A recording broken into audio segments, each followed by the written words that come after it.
Before Europe crowned kings or built empires, there was a dynasty whispered about in the shadows of time.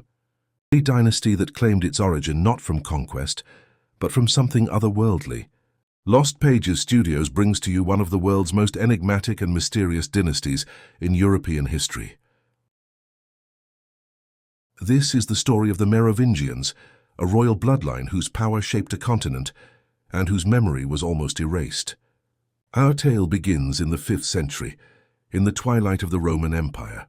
Gaul was fractured, desperate for unity, and into that chaos stepped a warrior named Merovech. But Merovech's birth, the legend says, was no ordinary birth.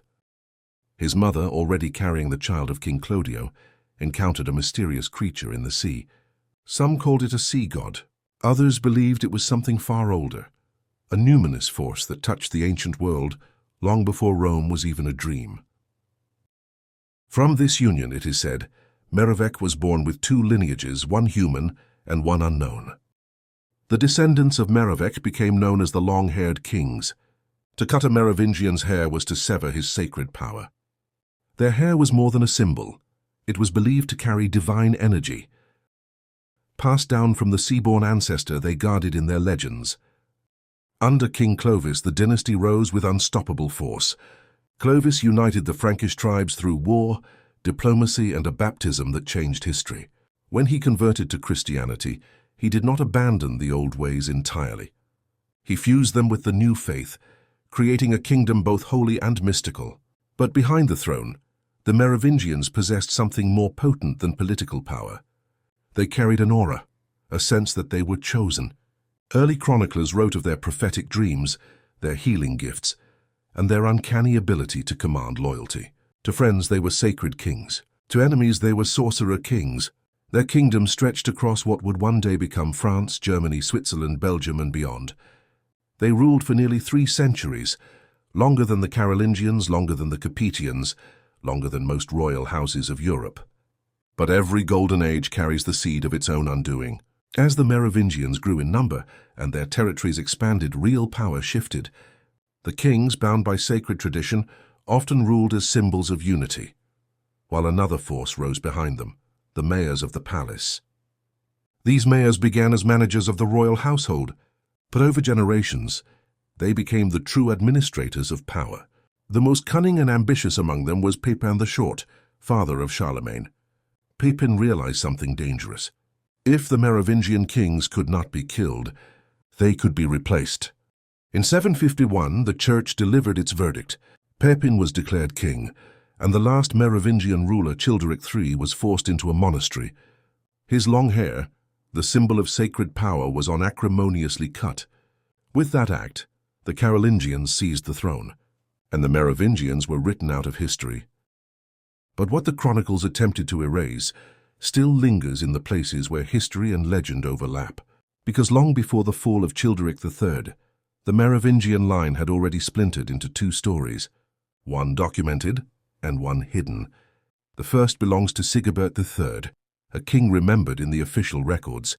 Known for his piety, his charity, and his unexpected wisdom, Sigibert III ruled the Kingdom of Austrasia in the 7th century. His reign marked one of the last moments when a Merovingian king wielded real authority, before the mayors of the palace began tightening their grip on power. Sigibert III became a saint in the Christian tradition. But in the older Frankish memory, he represented something else, a king who carried the sacred long-haired birthright and who tried to balance both the spiritual and mystical responsibilities of his bloodline. Yet Sigibert III's story is only the first thread.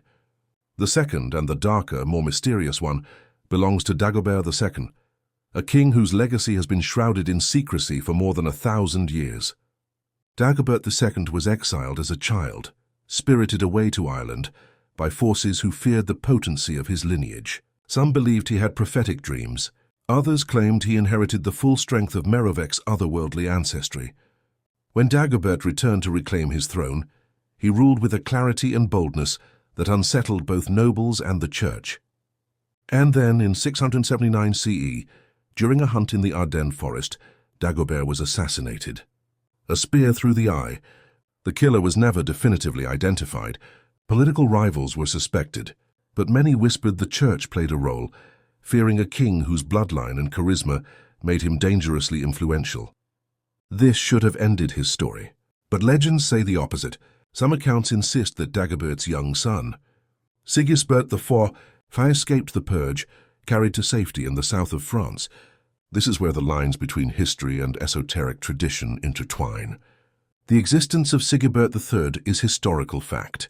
The survival of Sigisbert IV, son of Dagobert II, is part of a deeper tradition, one guarded by secret genealogies, monastic orders, and later, the enigmatic Priory of Sion. According to these traditions, Sigisbert IV was the true continuation of the Merovingian bloodline, a line believed by some to be the living Grail. Not a cup, not an artifact, but a bloodline, a lineage carrying the spark said to originate from Merovech's mysterious conception, a lineage that survived assassinations, coups, and the rise of the Carolingians. Dagobert II's death was meant to erase a king, but instead it sparked a legend that refuses to die, because if Sigisbert IV survived, if the bloodline continued in secrecy, then the Merovingians were never truly dethroned. They simply descended into the undercurrents of European nobility, quiet, protected, and waiting. Two Sigiberts, two stories, one dynasty that stretches between recorded history and the whispering corridors of esoteric tradition. The kings are gone. The long hair has been cut. The chronicles try to bury them. But the bloodline, the mystery, and the legacy endures. And sometimes, the oldest stories are the ones that refuse to die. Lost Pages Studios hopes you enjoyed this dive into the mysterious and enigmatic dynasty of the Merovingians. Please remember to like, share, comment, and subscribe for more stories like this from Lost Pages Studios.